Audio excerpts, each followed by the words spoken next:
ऐसे हमारे फौजी सांसद एयरफोर्स से सेवानिवृत्त होने के बाद जो राजनीति में आए थे, तालियां बजाओ भाई। सम्मानीय श्री सुरेश कश्यप जी,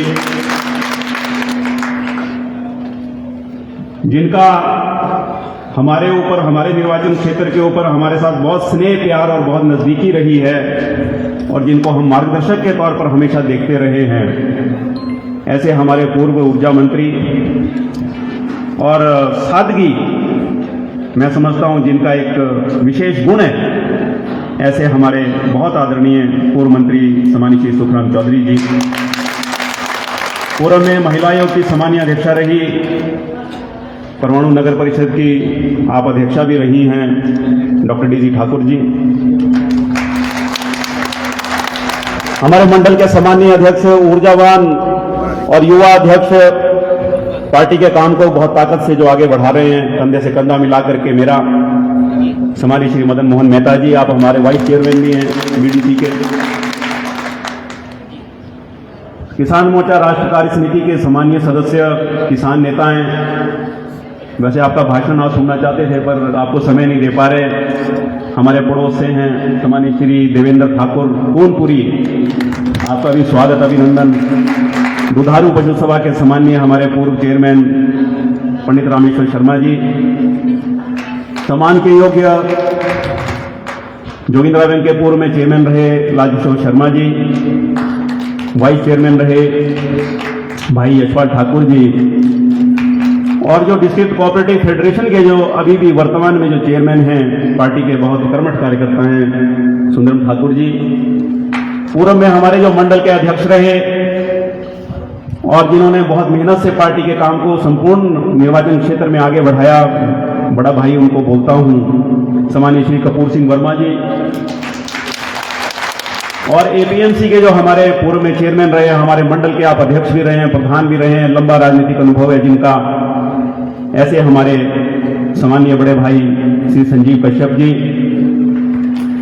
मंचासीन अन्य सभी महानुभाव, हमारे मोर्चों के अध्यक्ष मोहित जी, युवा मोर्चा, महिला मोर्चा की अध्यक्षा दर्पणा जी, हमारे एससी मोर्चा के अध्यक्ष हालांकि घायल हैं लेकिन आज कार्यक्रम में पहुंच गए हैं, सम्मानीय दौलत राम जी,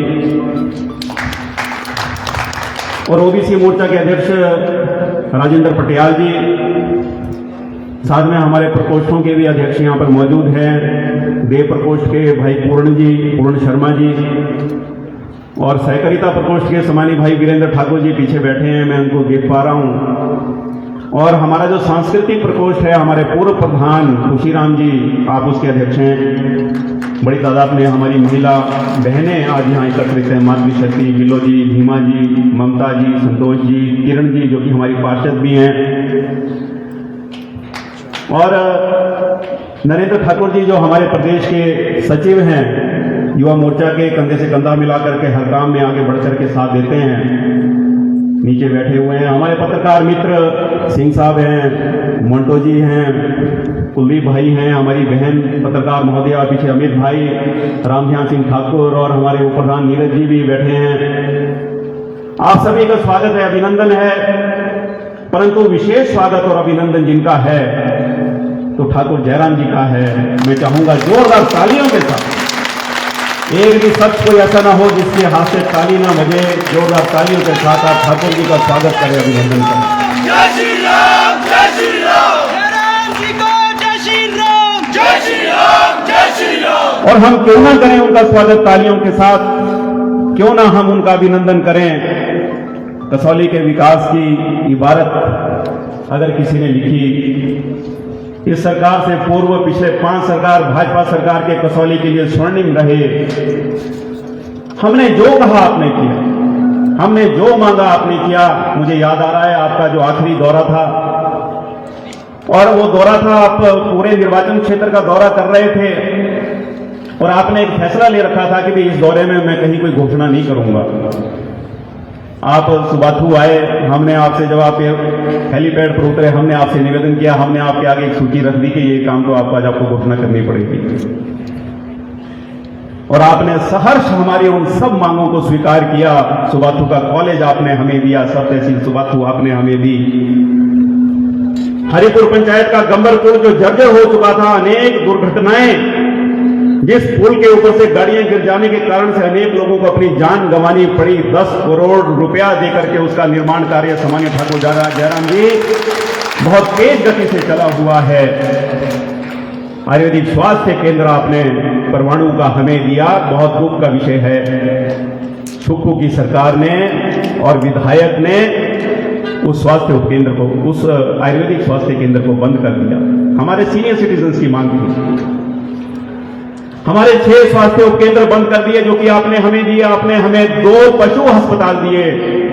सामान्य ठाकुर जयराम जी, हमारा निर्वाचन क्षेत्र किसान बहुल निर्वाचन क्षेत्र है, नौकरी पेशा में बहुत कम लोग, या लोग फौज में हैं या लोग किसानी करते हैं। और मैं आपको बताना चाहूंगा कि आज ये भीड़ यहां एकत्र है, ये संपूर्ण निर्वाचन क्षेत्र के कोने कोने से आई है। गेहूं की कटाई चली है, टमाटर की फसल की लोग तैयारी कर रहे हैं, शिमला मिर्च लगाने की तैयारी हो रही है, सुबह से शाम तक किसान खेत में है। मैं आज आए हुए संपूर्ण सभी कार्यकर्ताओं को भी धन्यवाद करना चाहता हूं कि इस कठिन समय में आपने आज घरों से और खेतों से निकल करके आपने इस कार्यक्रम की शोभा बढ़ाई है। अनेक कार्य आपने किए। 2 पशु अस्पताल जो आपने दिए, पशुपालक हैं क्योंकि किसान के साथ जो जिसके पास खेत होते हैं उसके पास पशु भी होते हैं। हमारा भोजनगर का पशु अस्पताल, उसको डीनोटिफाई किया गया। हमारा गंबरपुर का जो हमारा पशु अस्पताल था उसको भी डीनोटिफाई कर दिया। सुबाथू कॉलेज को बंद कर दिया।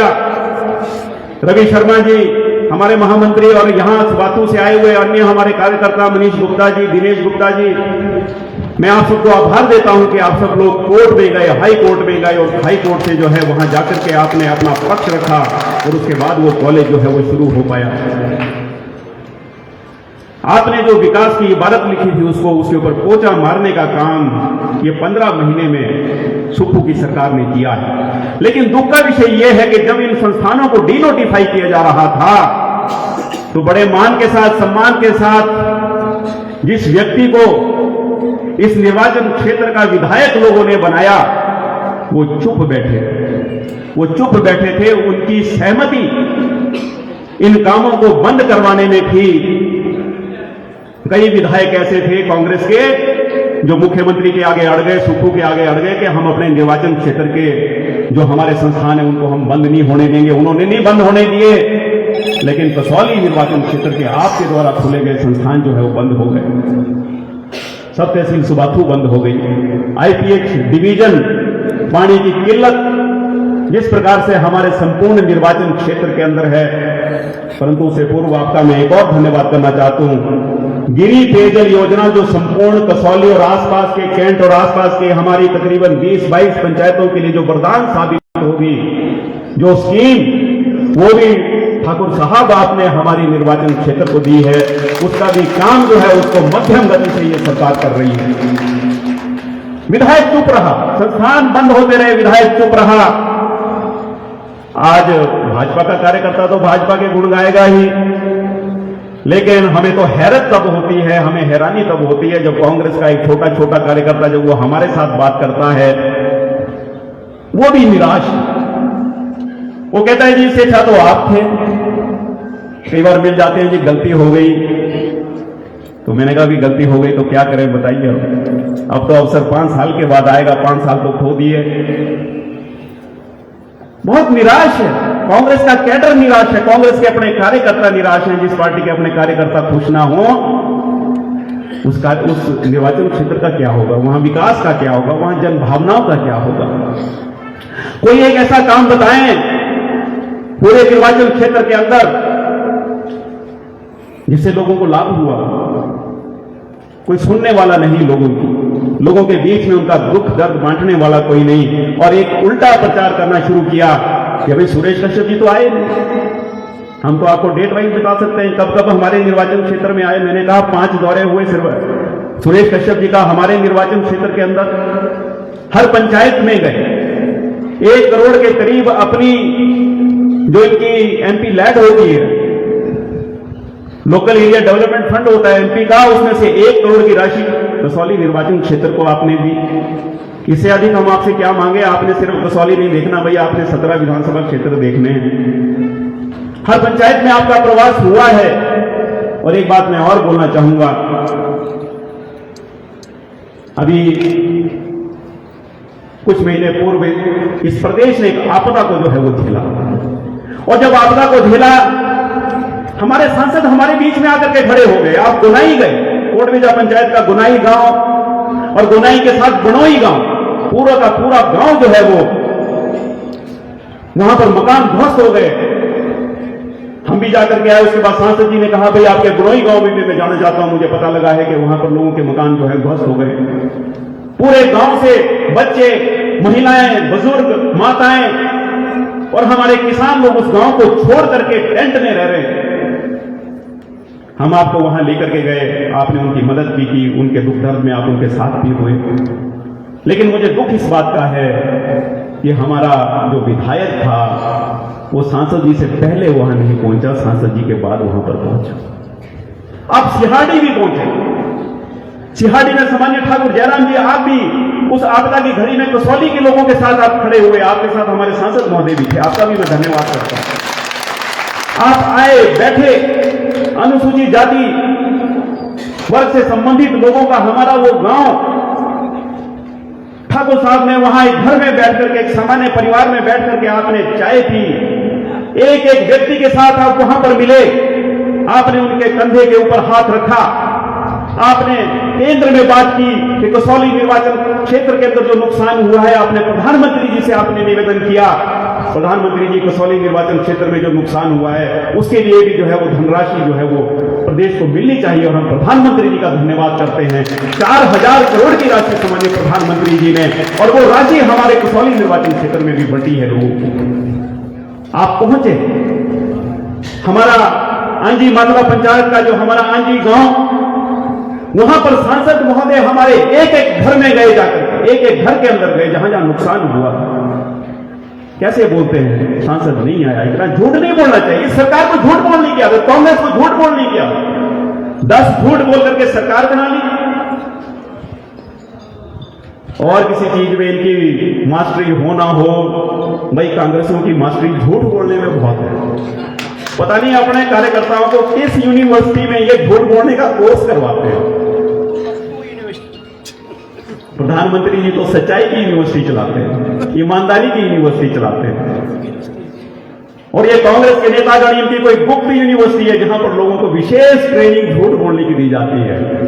1500 रुपए महिलाओं को देंगे भाई, एक पैसा भी आया।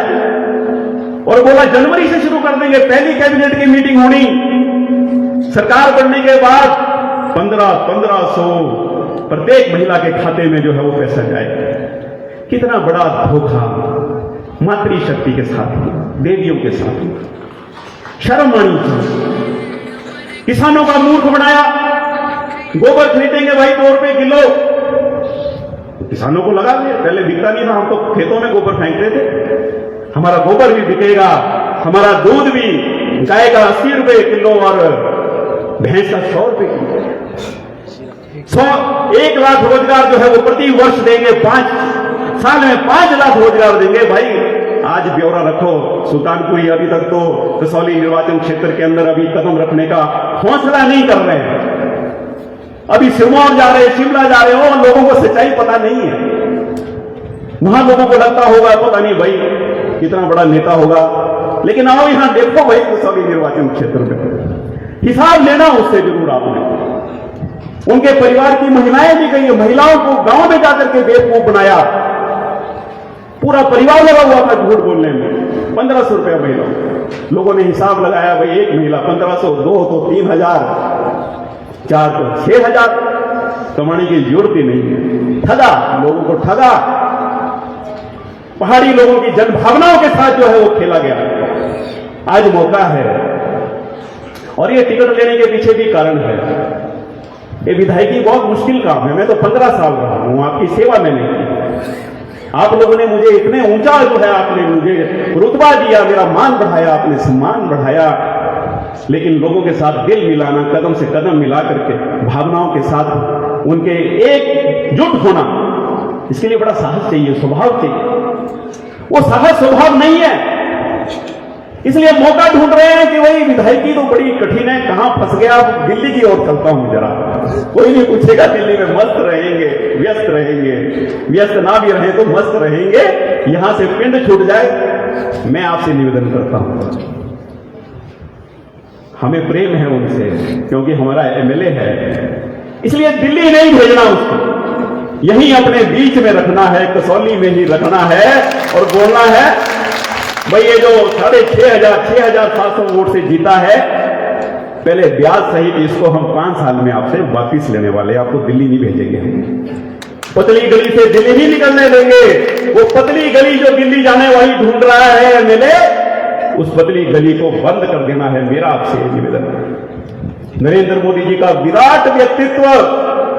और एक बात, अभी जब हम इस सभा के लिए मोबिलाइजेशन के लिए घर घर में और मेहता जी और हमारे सब कार्यकर्ता हम आपके बीच में आ रहे थे, मैंने एक आपसे निवेदन किया, जिसने प्रभु श्री राम जी का उनके जन्म स्थान पर आने का रास्ता साफ करते हुए अपने संकल्प से उनकी प्राण प्रतिष्ठा की हो, उस व्यक्ति के लिए, उसको प्रधानमंत्री बनाने के लिए जो भी व्यक्ति थोड़ा सा भी योगदान करेगा, पता नहीं वो कितना बड़ा पुण्य कमा लेगा, कितना बड़ा यश कमा लेगा, कितने रुके हुए काम। जय श्री राम, जय श्री राम, जय श्री राम, मोदी जी को जय श्री राम, जय श्री राम, जय श्री राम। प्रभु श्री राम जी का जन्म स्थान, जिसके संकल्प बल से प्रभु श्री राम को प्राप्त हुआ हो, सैकड़ों वर्षों की लड़ाई के बाद क्या प्रभु श्री राम का आशीर्वाद क्या उस शख्सियत के साथ नहीं होगा? क्या उन लोगों के साथ नहीं होगा जो प्रधानमंत्री कमल का चिन्ह लेकर के आगे बढ़ रहा है, और उस कमल के चिन्ह पर वोट डालने के लिए जो घर घर जाकर के लोगों से निवेदन करेगा, क्या प्रभु श्री राम जी का आशीर्वाद उनके साथ नहीं होगा? इसलिए यह धर्मयुद्ध है और इसको धर्म युद्ध मान करके हमने चलना है। नरेंद्र मोदी जी ने, प्रधानमंत्री नरेंद्र मोदी जी ने योजनाओं के माध्यम से, मैं समझता हूं यहां एक भी व्यक्ति ऐसा नहीं है जिसको मोदी जी की किसी ना किसी योजना का लाभ ना हुआ हो। 6,000 किसानों को प्रति वर्ष आ रहे हैं, 25 करोड़ लोग 10 वर्षों के अंदर गरीबी रेखा से प्रधानमंत्री जी ने बाहर निकाल दिए। कितना बड़ा काम हुआ। मेरे लिए बोलना आसान है, एक वाक्य में बोलना आसान है। 25 करोड़ लोग बीपीएल की रेखा से बाहर निकाल दिए। कितने पूछो उन लोगों को, 25 करोड़ परिवारों को जो विपन्नता में, गरीबी में जी रहे थे, उनका जीवन स्तर किस प्रकार से सामान्य प्रधानमंत्री जी ने उठा दिया। 25 करोड़ परिवार कम नहीं होते।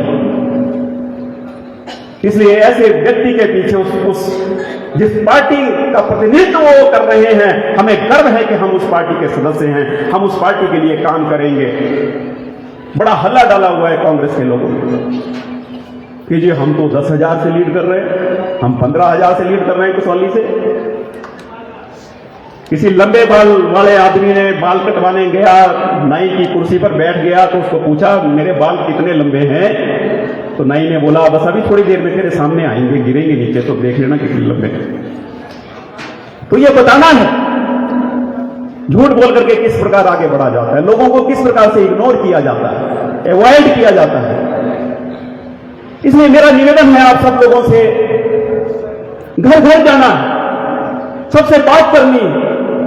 आज यहां पर सामान्य लोग नहीं आए, हर बार जो पार्टी का झंडा डंडा उठा करके आगे बढ़ते हैं, लोगों से निवेदन करते हैं, जिनकी पहचान भारतीय जनता पार्टी का कार्यकर्ता होने के नाते अपने गांव में, अपने स्थान के ऊपर है, आज ऐसे लोग हमारे बीच में यहां पर आकर के बैठे हुए हैं। आपने कर्णधार बनना है, आगे बढ़ करके लोगों से निवेदन करना है, कांग्रेस के झूठ का पर्दाफाश करना है और पुण्य कमाना है, यश कमाना है। सुरेश कश्यप जी एक बड़े ईमानदार और सरल छवि के व्यक्ति। सुनी किसी ने कोई कंट्रोवर्सी? सुना किसी ने कि सुरेश कश्यप ने किसी को कभी ऊंची आवाज में कोई बात किसी से की हो? इतना अच्छा व्यक्तित्व का व्यक्ति हमें सांसद के तौर पर मिला। कमियां रह जाती हैं।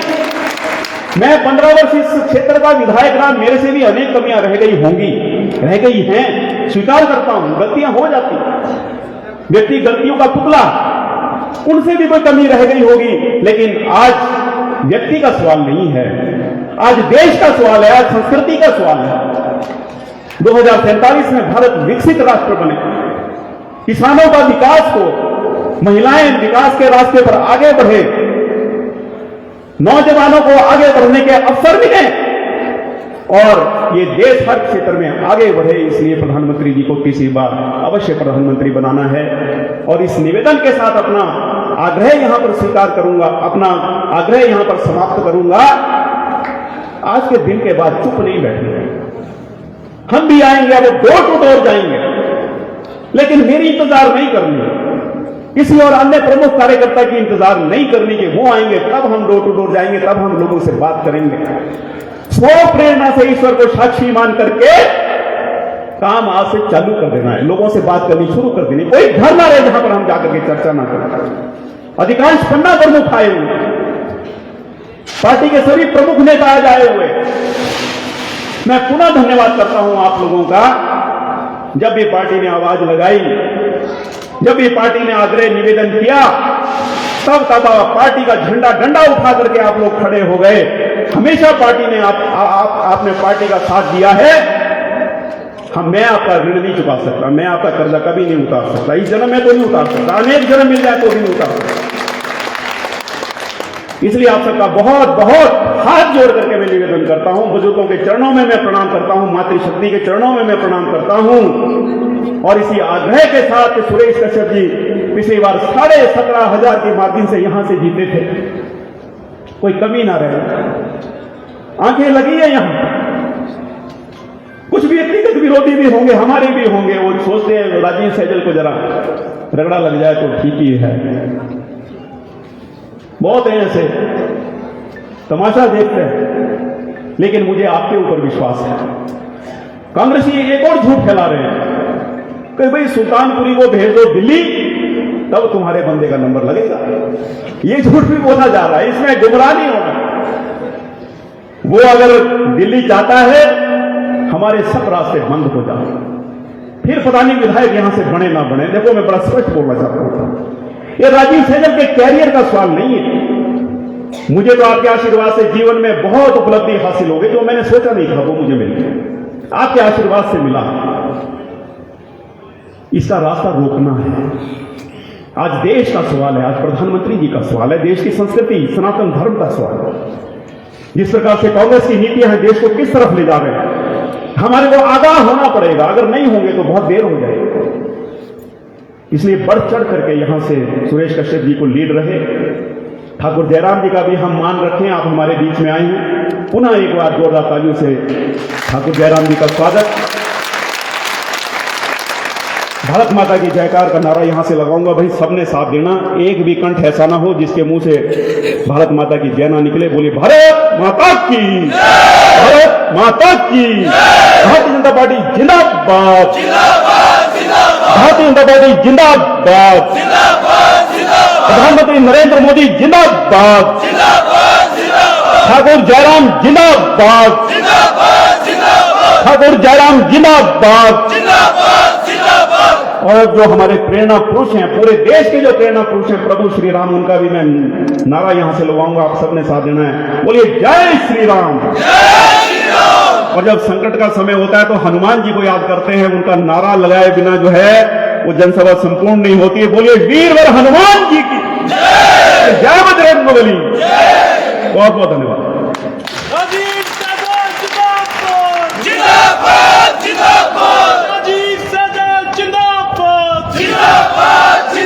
धन्यवाद सहगल जी।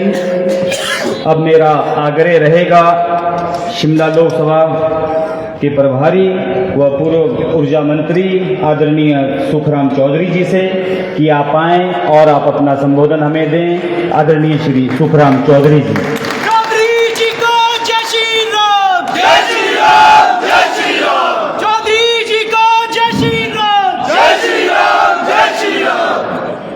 आज हम सबके बीच में हिमाचल प्रदेश के बहुत ही लोकप्रिय नेता,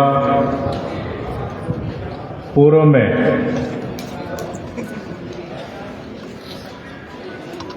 इस प्रदेश के मुख्यमंत्री रहे, हमारे विपक्ष के नेता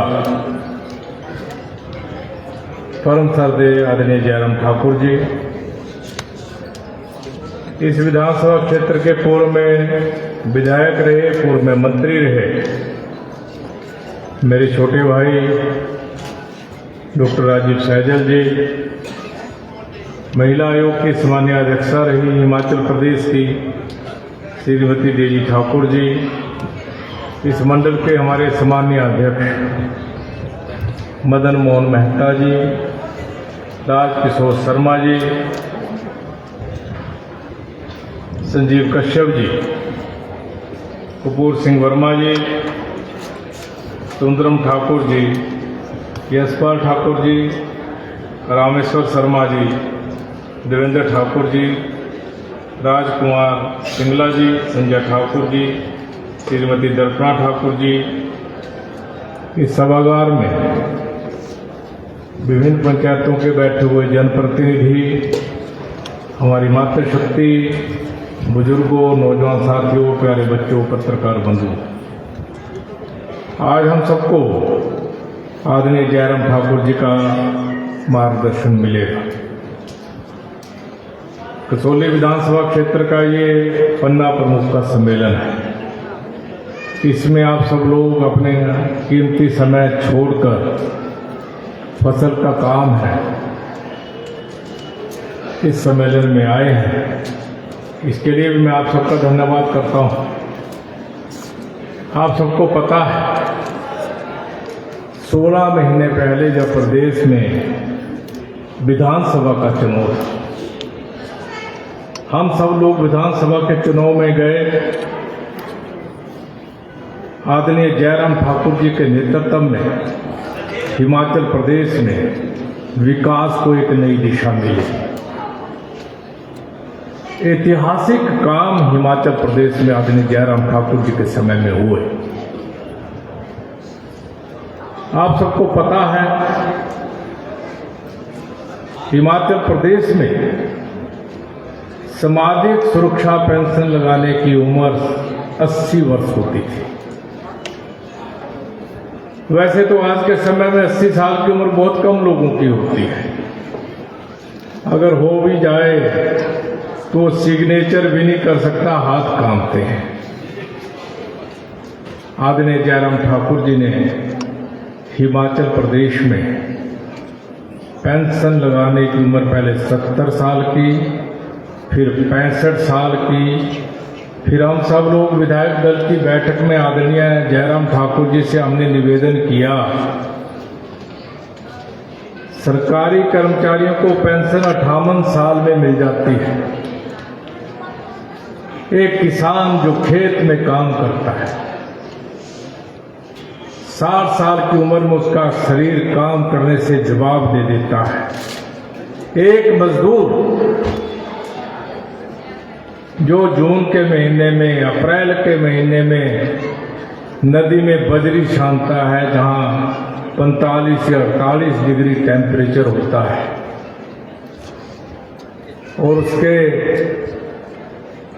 अंदर 50-50 ग्राम जो है मिट्टी चली जाती है, वो 50 साल की उम्र में ऐसा नजर आता है जैसे उम्र 70 साल हो गई हो।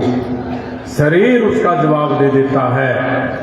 हमने आदरणीय जयराम ठाकुर जी से विधायक दल की बैठक में निवेदन किया, जब कर्मचारियों को 58 साल में पेंशन लग सकती है तो क्या हमारे किसानों को, मजदूरों को, मेरी माताओं को, बहनों को 60 साल में सामाजिक सुरक्षा पेंशन नहीं लग सकती क्या?